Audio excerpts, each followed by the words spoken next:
Assalamualaikum warahmatullahi wabarakatuh. Alhamdulillah, salatu wassalamu ala asrafi nabiyhi sayyidina Muhammad ibn Abdillah wa alihi wa sahbihi man wala ma ba'da. Fala hawla wala quwata illa billah. Para mustami'in rahimakumullah, genap dewan guru dan juga seluruh peserta didik SMK Al-Fatmah yang berbahagia. Pada pertemuan kali ini merupakan pertemuan pertama kerohanian di tahun pelajaran 2024-2025. Kita berharap semoga tahun ini menjadi tahun yang baik untuk kita semua, mendapatkan ilmu yang bermanfaat ya. Dan mudah-mudahan semua peserta didik diberi oleh Allah kesehatan, diberi oleh Allah taufik untuk menjadi orang-orang yang giat dalam belajar, giat dalam mengamalkan ilmunya. Pada kesempatan kali ini, mari kita kembali membahas perihal akidah, karena akidah ini merupakan hal yang paling pokok dalam suatu agama. Agama Islam adalah agama yang dibawa oleh Kanjeng Nabi Muhammad sallallahu alaihi wasallam. Beliau menerima wahyu dari Allah Subhanahu wa taala. Lantas sampai sekarang kita mendapatkan ajaran itu secara turun-temurun, secara kontinu dari orang tua kita, dari guru-guru kita, dari para ulama. Adalah menjadi hal yang penting. Kita harus menguatkan keimanan kita kepada Allah Subhanahu wa taala. Apakah keimanan kita itu sudah cukup kuat atau tidak? Pertanyaan itu hanya bisa dijawab oleh diri kita masing-masing. Mari kita bahas tentang hal ini. Agama Islam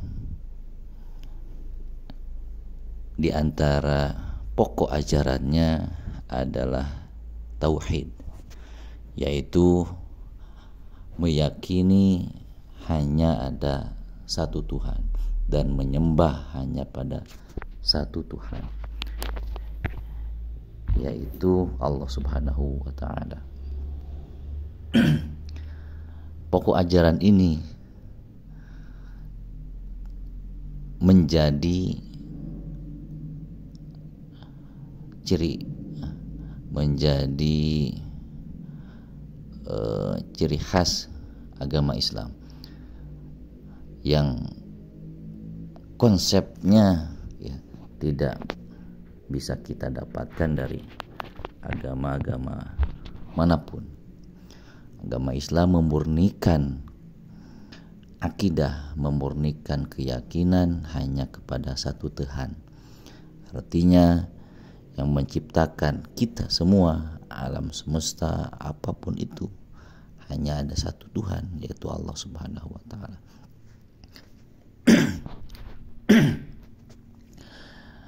Nah, untuk menguatkan keimanan kita kepada Allah, Allah Subhanahu wa taala seringkali mengingatkan dalam beberapa ayat agar kita berpikir, melihat, menelaah tanda-tanda keesaan dan kekuasaan Allah yang ada di alam semesta. Di antaranya ada dalam surah Ali Imran ayat ke-190, Allah Subhanahu wa taala berfirman, A'udzubillahi minasyaitonir rajim.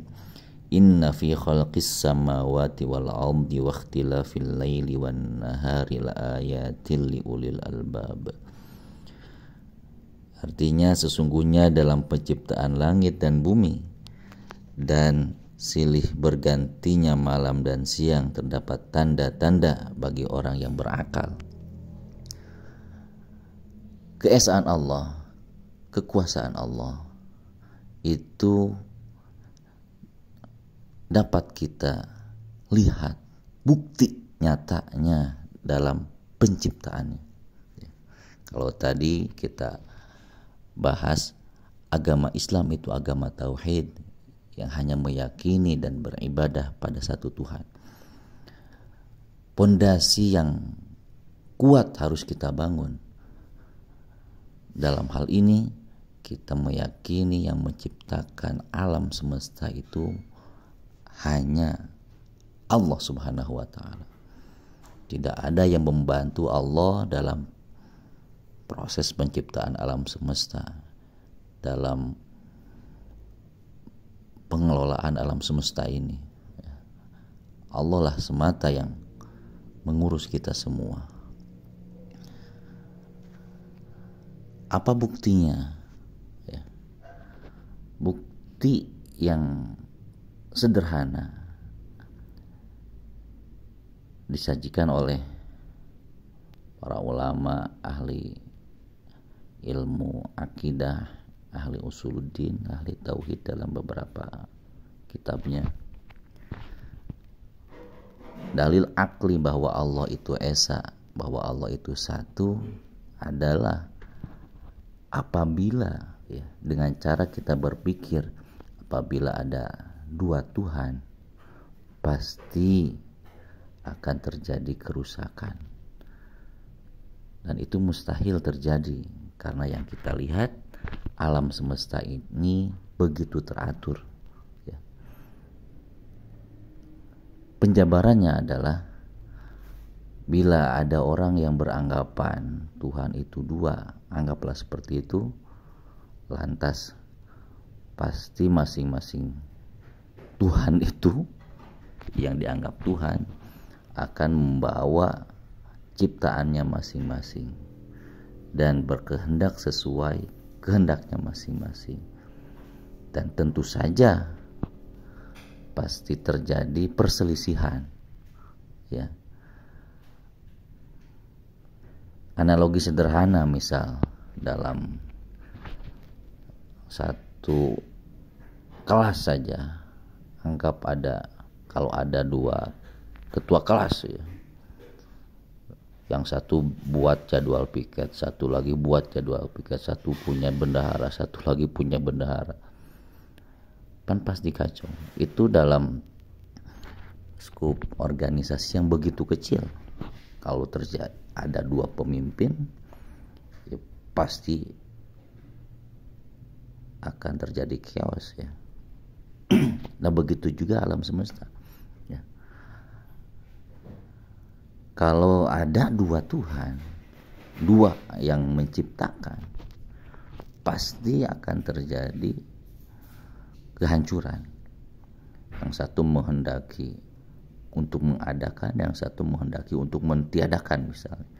Yang satu menghendaki hujan, satu menghendaki kemarau. Akan kacau sekali. Dalil akli ini juga dipertegas dengan dalil nakli dalam sebagian ayat Al-Quran. Allah Ta'ala berfirman, "Lau kana fihima alihatun illallah lafasadata." Seandainya di langit dan bumi itu ada dua Tuhan, pastinya langit dan bumi itu akan hancur. Ini bukti atau argumen yang sangat sederhana yang pasti mudah kita pahami. Tidak ada Tuhan selain Allah Subhanahu wa ta'ala, dan Tuhan itu tidak seperti manusia, tidak seperti makhluk. Tuhan itu pastinya suatu hal yang berbeda dengan makhluknya. Makanya para ulama mengajarkan kita untuk mempelajari sifat-sifat wajib Allah yang 20 itu. Kita harus meyakini Allah itu berbeda dengan makhluk. Allah itu tidak terliputi dengan waktu. Allah itu tidak di mana, tidak di atas, tidak di bawah. Ya. Allah itu terbebas dari tempat. Ya. Allah itu terbebas dari hal-hal yang melekat pada diri makhluk. Ya. Jadi kita tidak bisa bayangkan seperti apa zat Allah itu, karena memang akal manusia terbatas.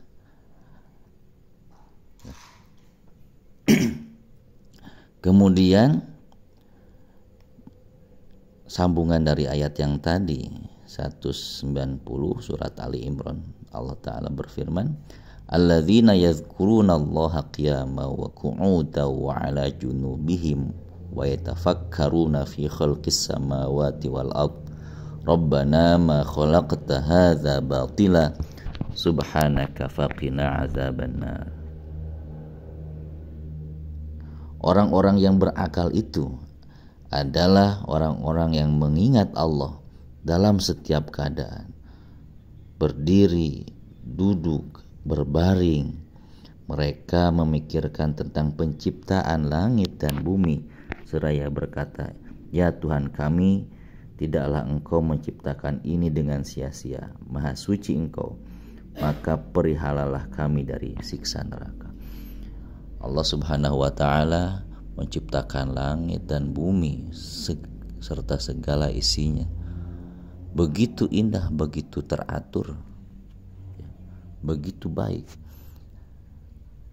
Jangan terlalu jauhlah kita melihat langit. Kita lihat dalam diri kita sendiri. Kalau bukan ciptaan Tuhan, tidak seperti ini jadinya. Anggap saja buatan pabrik. Maka setiap manusia itu akan sama bentuknya. Yang membedakan mungkin hanya nomor seri. Untungnya, kenyataannya memang kita diciptakan oleh Tuhan. Jadi kita, setiap orang itu berbeda. Kita masing-masing ini memiliki identitas yang berbeda, mata yang berbeda, sidik jari yang berbeda, semuanya berbeda, tidak ada yang sama. Kemudian Allah menciptakan manusia itu sangat proporsional, ya. Sangat proporsional, bentuknya sangat sempurna, sangat proporsional, ya. Letak setiap organ tubuh Allah tentukan di tempat yang semestinya, sepantasnya, ya kan? Rasio ukuran setiap tubuhnya Allah atur demikian rupa sehingga pantas, ya. Dalam sains ada istilah golden ratio atau rasio emas, ya, bahwa setiap jengkal dari tubuh kita itu ada hitungan rasionya yang sesuai, ya, yang ideal, sehingga Tuhan membentuk diri manusia itu semuanya sesuai porsinya, ya, baik, ya. Jarak antara mata satu dengan mata lainnya diperhitungkan dengan matang, ya. Kalau terlalu dekat tidak elok dipandang, atau terlalu jauh demikian juga. Itulah ciptaan Allah Subhanahu wa Ta'ala.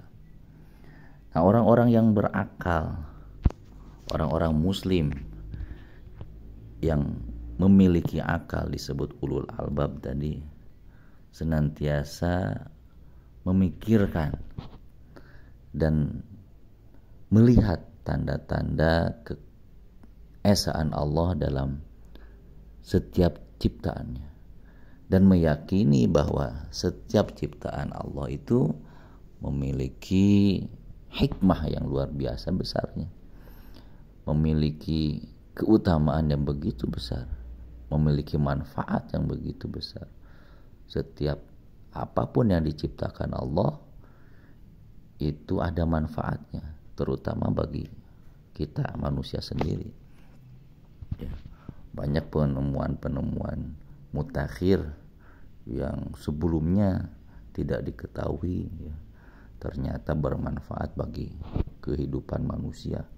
Ya, setiap apa yang dibuat oleh manusia itu kan terinspirasi juga dari makhluk-makhluk Allah Subhanahu wa taala.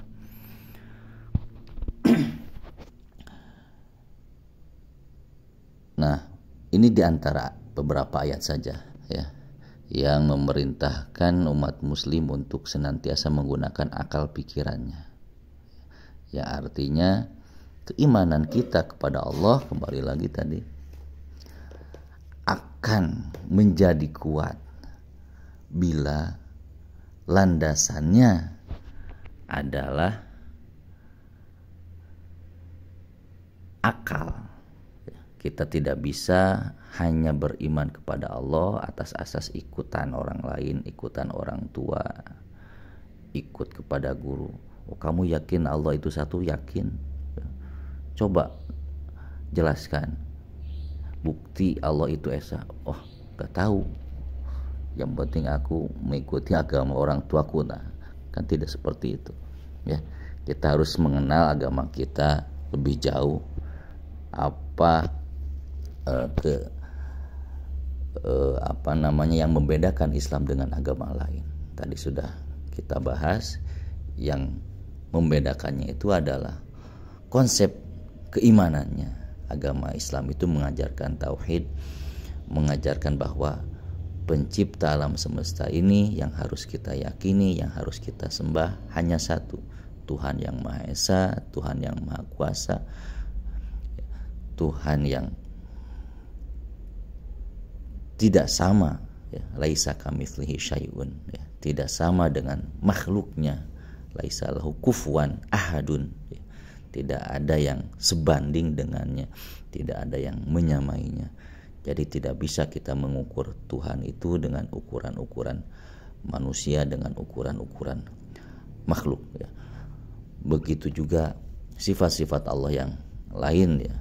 Silakan nanti kalian peserta didik ya pelajari kembali sifat-sifat Allah yang 20 itu, ya, harus hafal betul dan harus paham betul, juga harus yakin disertai dengan dalil aklinya, dalil yang berdasarkan kepada pikirannya.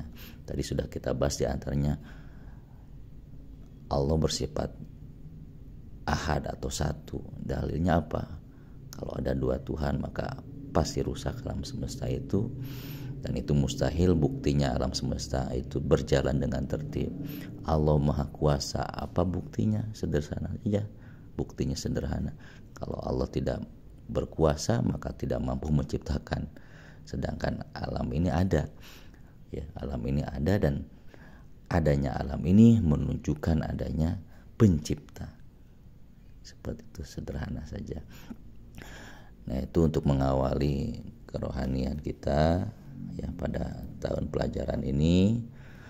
Kita awali dengan pembahasan tentang akidah, sederhana saja ya, dan ringkas saja. Mudah-mudahan menjadi suatu awalan yang berguna, yang bermanfaat bagi kita. Marilah kita renungkan ya apa tindakan kita, keimanan kita, apakah sudah semestinya, apakah sudah benar atau belum, ya. Pelajari lagi agama kita dengan baik sehingga kita benar-benar ya termasuk golongan orang-orang yang beriman, termasuk benar-benar termasuk pada golongan orang-orang yang muttaqin. Amin ya Allah ya rabbal alamin. Mohon maaf ya apabila ada kekurangan, ada kesalahan. Mari kita tutup kegiatan kerohanian ini dengan memanjatkan doa. A'udzubillahi minasyaitonir rajim. Bismillahirrahmanirrahim. Alhamdulillahirabbil alamin. Wassallallahu ala sayidina Maulana Muhammadi wa alihi wasallam. Allahumma ighfir lana dzunubana wa kaffir 'anna sayyi'atina tafana ma'al abrar ya aziz ya ghaffar ya rabbal alamin. Allahumma a'inna 'ala dzikrika wa syukrika wa husni ibadatik. Allahumma anfa'na bima 'allamtana wa 'allimna ma yanfa'una wa zidna 'ilman nafi'a. Ij'alna wa ahlana sabana dzurriyyatina min ahli ilmi ahli khair wa la taj'alna min ahli jahli wa ahli dhair. Rabbana innaka jami'un nas liyaumin la raiba fihi innallaha la yukhliful mi'ad. Allahumma ijma' baina al-fatmati wan nas fi murasyil hujjaji wat talibin. Rabbana taqabbal minna innaka antas samiul alim wa tub alaina innaka antat tawwabur rahim. Rabbana atina fid dunya hasanah wa fil akhirati hasanah wa qina adzabannar. Wa sallallahu ala sayidina Maulana Muhammadi wa alihi wasallam. Walhamdulillahirabbil alamin. Terima kasih. Assalamualaikum warahmatullahi wabarakatuh.